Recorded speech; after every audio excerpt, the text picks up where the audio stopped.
Welcome to NFL Live. We've got a packed show today, including two special guests. Eagles star running back Saquon Barkley will join the show. Find out what he thinks about all the changes in Philly this offseason. And we have actor and comedian Tracy Morgan in studio. We're going to ask him about the Giants. We're going to ask him about his new show. We're going to ask him about all kinds of stuff, who he thinks the best running back is, how he compared as a high school running back. It's going to be a lot of fun. I am joined today by Ryan Clark and Marcus Spears.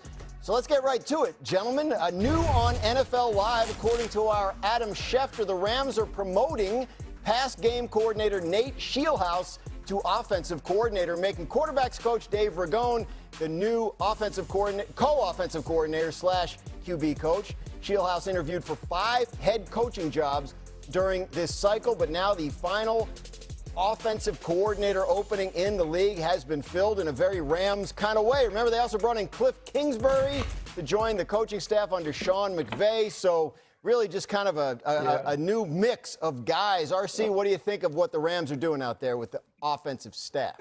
Well, I think the first thing I think is that Sean McVay makes it work no matter who it is. And we've seen so many of his assistants move up in Los Angeles and become head coaches. And Nate Scheelhaase, who had opportunities to interview for head coaching jobs, seems like the next up. He was the pass game coordinator last year, and we saw what they were able to do with Matthew Stafford and Puka Nacua, Devontae Adams, Tutu Atwell, and that group of tight ends. For me, it's also bringing in Cliff Kingsbury. Now you're collecting other great offensive minds, and for me, what that adds is an outside perspective on how other people see you, how they know your tips, your tendencies, and how you can now change from the perception that is had of you outside of the building. When someone can say to you, when we prepared for this offense, here is what our defensive staff told us.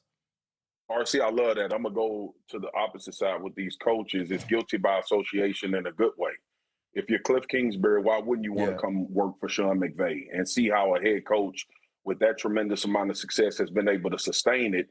One, with a veteran quarterback, a team that's changed around him, and also Scheelhaase being there, being promoted from within. And Sean McVay, we all know who's the catalyst to this offense and how much success that they've had. So I would want to be a part of a staff for the next step in my journey. Remember, Cliff Kingsbury has been a head coach in this league before and started really well, and it fell off. So I think a lot of this for Sean McVay is not only having more eyes and ears and more experience in the locker room, but it's also for Scheelhaase and obviously Cliff Kingsbury to learn from a guy that's doing it at a very high level and have that be a part of your resume when you go into this next phase of trying to become a head coach and run an organization, more so than calling X's and O's, but recognizing how important it is to have all of that other stuff figured out. Whatever McVay's doing, it's working. 9 NFL seasons so far. He's had 10 or more wins in 7 of them and appeared in 2 Super Bowls. That is one of 21 new offensive coordinators around the league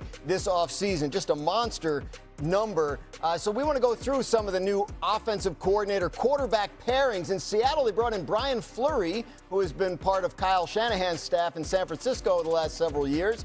Here's what he had to say about his plans for the Super Bowl champions offense. I do think one of the advantages of taking this job is there is going to be a lot of continuity. I've already started to dive into everything that Clint was doing here last year, and the goal would be to maintain as much of that as possible, but there's also areas where we can supplement that with things that we've developed and done in San Francisco under Kyle that, you know, Clint wasn't there for or maybe didn't implement as much. So it's that's going to be the goal, is to keep as much as we can the same, but I think there's definitely areas we can grow, some different ways we can challenge the players that they should be looking forward to when they get back here. Swagoo, you want to talk about high expectations. This is a team that just won the Super Bowl. How much pressure is on this guy? I think it's one of the most pressurized offensive coordinator jobs in the league. I would say the most if it wasn't for Philadelphia. But when you think about this, I love what Fleury said in his interview. He said, we are going to keep some of the things because it's really about committing to making sure that Sam Darnold keeps on this track of being a very high-level quarterback in this league. And there's nowhere to go outside of the Super Bowl but down. So why wouldn't you want to implement some of those very successful things that he's done? But he's also said, I want to put a little bit of my spin and bring some things and nuance to this offense. I think that was the perfect answer. If he would have came in you, me, and RC, me, and RC would have been like, what the hell you mean you're going to change everything? We just watch y'all win a Super Bowl. We just watch y'all go toe-to-toe with the Los Angeles Rams in order to get to a Super Bowl from an offensive standpoint. But I think he made the right correlation and connection between becoming this new offensive coordinator, the progression of Sam Darnold, and also saying we can add some nuance to become even better than we were last year. And where you become better, Marcus, is the physicality in the run game. And I know that's going to sound crazy because of what we saw Kenneth Walker do down the stretch. But look at the way that this team changed as Kenneth Walker became a priority in this offense, that Kenneth Walker and the run game started to excel. And the one thing the San Francisco 49ers have consistently done is been creative and put the football in Christian McCaffrey's hands in so many different ways, especially in the run. So I'm looking forward to seeing what Brian Fleury can do with that aspect of this team, because one place they struggled during this season was in the red zone, and having a great run game can be the cure for a lot of those ails. Yeah, Seahawks just 21st in red zone efficiency this past season. They ran it in the red zone at the 5th highest rate, so that is an area where they'll look to improve. In Baltimore, new offensive coordinator is 29-year-old Declan Doyle. He's going to team up with quarterback Lamar Jackson. Doyle talked this week about his expectations for building a championship offense. We would expect him to be here, and certainly he is voluntary. And so, but it's also, if you want to say that you're going to win a championship, you want to say that you have championship standards and those are your goals and your expectations. Certainly that's going to take work. That's going to take collaboration. That's going to take the beginning of building the relationship with their coaches, other players, starting off this next regime on the right foot. So a little touchy there. Coaches aren't supposed to pressure guys into showing up for voluntary workouts. But Swagoo, you like the message from the new coordinator? I love the message. Graz, you and RC know I'm an elephant in the room guy. And if Lamar Jackson ass ain't there in the offseason with a brand new offensive coordinator, we're going to come on during this football season. And the first minute they struggle, we're going to talk about Lamar wasn't there when this coach showed up. I think that's a big move by Declan Doyle. It's establishing respect. It's establishing that I'm the coach and offensive coordinator, but I'm wanting, and my quarterback here, I'm wanting the guy that I've seen do so many tremendous things in this league to be a big part of the success that we have. And I got to reframe something that I said earlier. This will be the most polarizing offensive coordinator job in the league when it comes to the Baltimore Ravens because of who Lamar Jackson is and how this offseason has transpired. But I think that's a statement that he needed to make. Bisciotti alluded to it throughout the coaching search. Lamar have his ASS down here when we trying to make this decision and be there in the OTAs. And I think more than anything, Lamar understands this as well. If he wants to win a Super Bowl, if he wants to go deeper into the playoffs and have better performances, it's going to start now and building the rapport with your new offensive coordinator, who I think is ecstatic to work with Lamar Jackson and try to get him to where he hasn't been yet. Well, speaking of elephants in the room, let's get to the real elephant. Lamar Jackson has more cachet than Declan Doyle.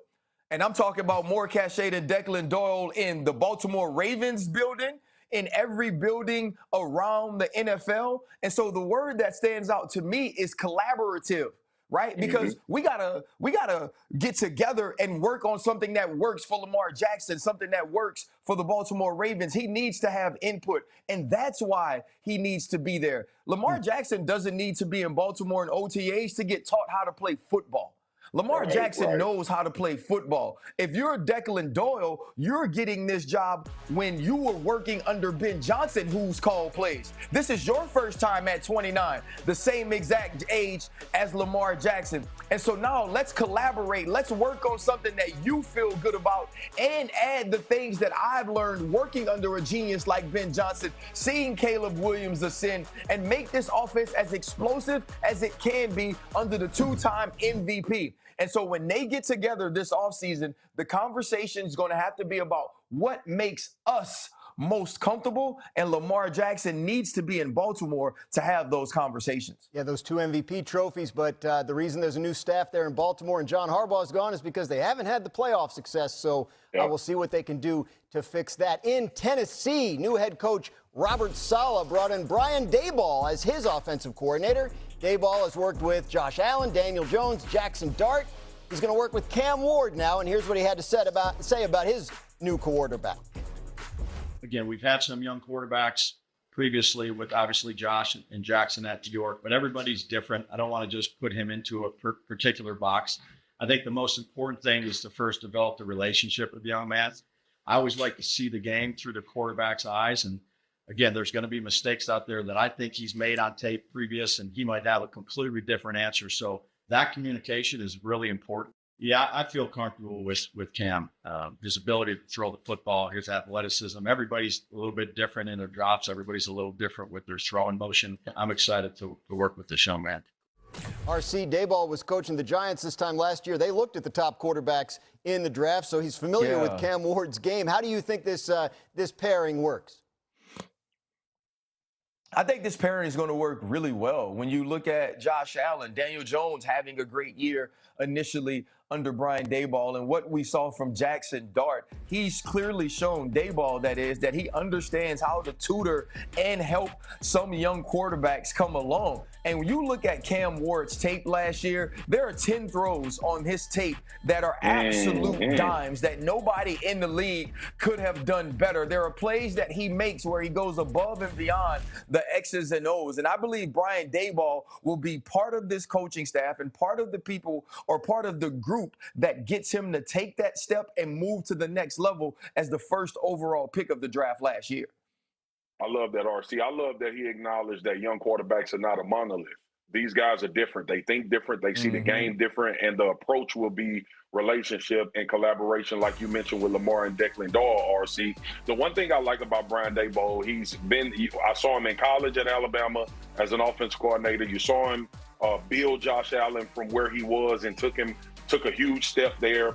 You mentioned Daniel Jones and Jackson Dart, and he was highly scrutinized for how Jackson Dart usage was, and we talked about the flux that they were in as far as the job there. But this seems like something that's going to be consistent and you can grow with. And I believe Cam Ward is the type of quarterback that get coaches head coaching jobs. As long as he can bring the best out of Cam Ward, because he was in a bad situation last year, and this dude played and competed like he was playing to go to the playoffs and trying to win a Super Bowl every single week. I think that's the first thing you recognize about Cam Ward, the seriousness in which he takes his job. And I think Brian Daboll approaches it that same way.